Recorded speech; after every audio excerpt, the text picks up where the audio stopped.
आपण पाहतोय आज सकाळपासून महत्त्वाच्या घडामोडी घडतायत आणि त्यामधला सर्वात मोठी घडामोड म्हणजे गॅस टंचाई संदर्भातली। आपण पाहतोय गॅस टंचाईचा सर्वात मोठा फटका पण पुण्यातील ससून रुग्णालयाच्या कॅन्टीनलाही बसलाय। कॅन्टीनमध्ये केवळ आजपुरताच एलपीजी गॅस साठा शिल्लक असल्याची माहिती समोर आली आहे। गॅस पुरवठा न झाल्यास कॅन्टीन बंद ठेवण्याची वेळ येऊ शकते अशी शक्यता वर्तवलेली आहे। त्यामुळे रुग्ण आणि त्यांच्या नातेवाईकांच्या जेवणाचा मोठा प्रश्न उपस्थित झालेला आहे। या पार्श्वभूमीवर रुग्णालय प्रशासनाने तातडीने गॅस पुरवठा मिळावा यासाठी जिल्हाधिकाऱ्यांना पत्र पाठवले। आपल्यासोबत आमचे प्रतिनिधी सागर आव्हाड जोडले गेलेले आहेत। सागर, आपण बघतोय ससूनच्या कॅन्टीनमध्ये आजपुरताच गॅस साठा आहे। काल शासनाने अशा निर्देशक जारी केलेले होते की अशा ठिकाणी लवकरात लवकर गॅस पुरवठा मिळावा, मात्र अजूनही ससून रुग्णालयाला मिळालेला नाहीये। काय परिस्थिती, काय सत्य आहे?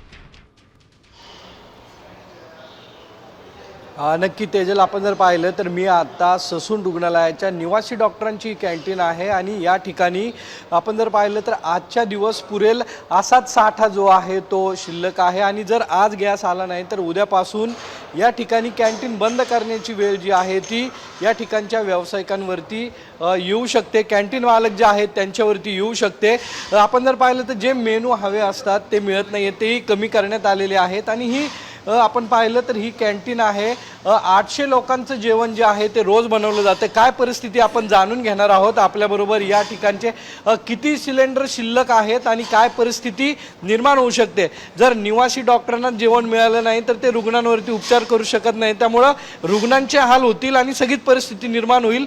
काय म्हणणं आहे तुमचं? नाही, परिस्थिती बऱ्यापैकी ठीक आहे, 90% चालू आहे, व्यवस्थित सगळं चालू आहे। एक 2-4 आयटम फक्त मेनू थोडासा मिनिमाइज केलेला आहे। ज्या ठिकाणी गॅस जास्त लागतो त्या ठिकाणी थोडंसं ते 2-4 आयटम कमी केलेले आहे। पण गॅस आजच्या दिवसात नाही आहेच, आपले 3-4 दिवस गॅस पुरेल एवढा आहे आपल्याकडे अवेलेबल। म्हणजे ही परिस्थिती जर आपण बघितली तर बाकी कॅन्टीनला पण ही परिस्थिती आहे आणि काय अडचणी निर्माण होतात? नाही, गॅस पुरवठा जर व्यवस्थित नाही झाला तर अडचण निर्माण होऊ शकते।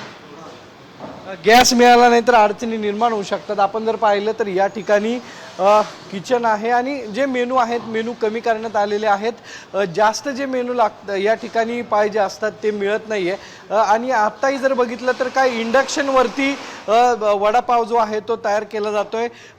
गॅस नसल्यामुळे इंडक्शनचा वापर जो आहे तोही आता आपण जर पाहिलं तर नक्कीच आपण पाहतो ससूनच्या कॅन्टीनमध्ये आपण बघतोय मेन्यू कमी करण्यात आलेल्या इंडक्शनचा वापर होतोय। धन्यवाद सागर, आपण दिलेल्या सविस्तर माहितीबद्दल।